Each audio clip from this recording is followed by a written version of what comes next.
Let's head on up to Winter Park where Ed's got a question. Ed, go ahead.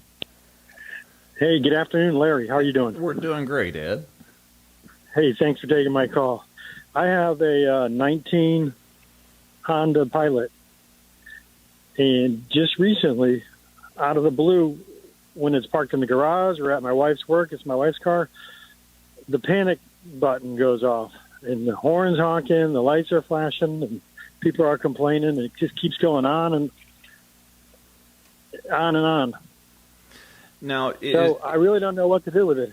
Okay, is this after you have walked away from the vehicle? It's not while you're walking away. It's after you've parked it, you walk away, and then all of a sudden somebody tells you that the alarm's going off? Yes. Okay.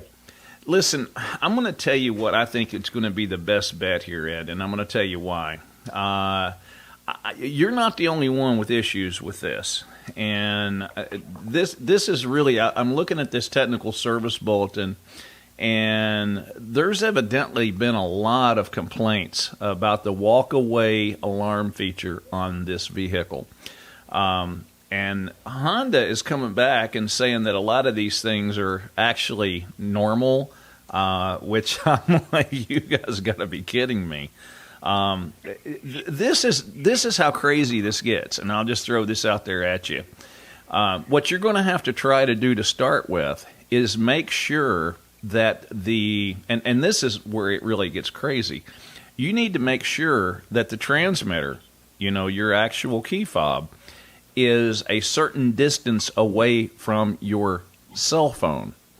Now, every woman in the world is going to have her key fob and the cell phone in her purse. You see what I'm saying? Right. Yes. And what's happening is there's some reason or other, if you've got a cell phone too close to that, when you walk away from the vehicle, it's not actually recognizing the correct signal. Somehow or other, the cell phone is interrupting that, and it's kind of encrypted. And what it does is it sits there and does these self-tests. Next thing you know, you've got a panic button or an alarm going off in the car. Right. It would be easier for me to literally, I would try to, well, you know what? I wouldn't be able to copy and paste this. I don't know. You're in Winter Park, right? Why don't you do this? Yes. Email me, Larry@magicmechanic.com. And then what I'll do is I'm going to print this, and then I will give it to JD and Glenn, and they'll have it in the front of the office. And you stop by and pick this up. That way you can read this for yourself. Because there is a function that you can go into on your display, and you can actually turn this system off, from what I understand. And what I would probably recommend you to do is try to turn this system off, and then try it for a couple days. If you don't have the problem with it, then I would probably take it back to Honda and say, here's the TSB on this, and we don't really have this particular issue, so we really are thinking that it's something that's lock related or something along those lines. But this is the only way that you're going to be able to start this process to get this problem fixed. I'm going to tell you that point blank. It is because if you just take this back to the dealer and tell them your alarm's going off intermittently, you know exactly what's going to happen. We couldn't duplicate it, and here's your key.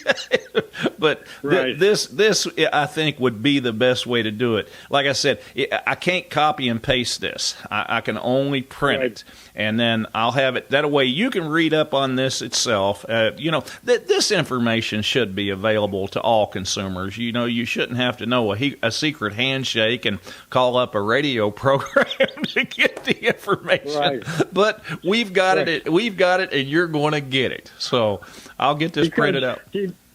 Go ahead. Because the center console, like the power comes on as well in the middle of the night. That's going to run a battery down too. Exactly. I don't want to leave her stranded anywhere. Yeah. So there's more issues going on with this. I mean, it could be an anti-theft control module. It could be a body control module. And I'm going to tell you just how crazy this could get. It could be a door latch switch that is intermittently making contact. It could be a bad door latch switch. And see, what will happen is if it breaks contact in the middle of the night, the darn car thinks it's being stolen. And see, so those are the types of things that you may wind up having to deal with. But see, if you take it back, as complicated as this TSB is on this car and this particular problem, if you take it back to them, their job is to basically tell you there's nothing wrong with the car. I'm just telling you, that's what this TSB, after a whole entire page, is basically supposedly telling the consumer. And this is actually aimed at the service writer.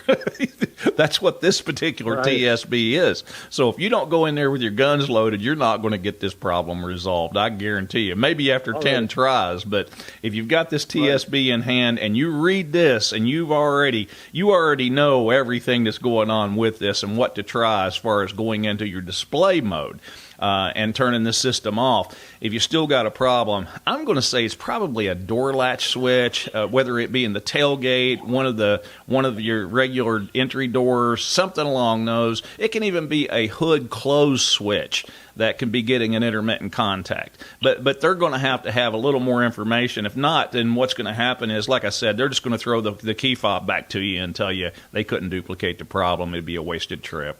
Ed, thank you so much for your call, buddy. Thank you. Uh-huh. Thank you.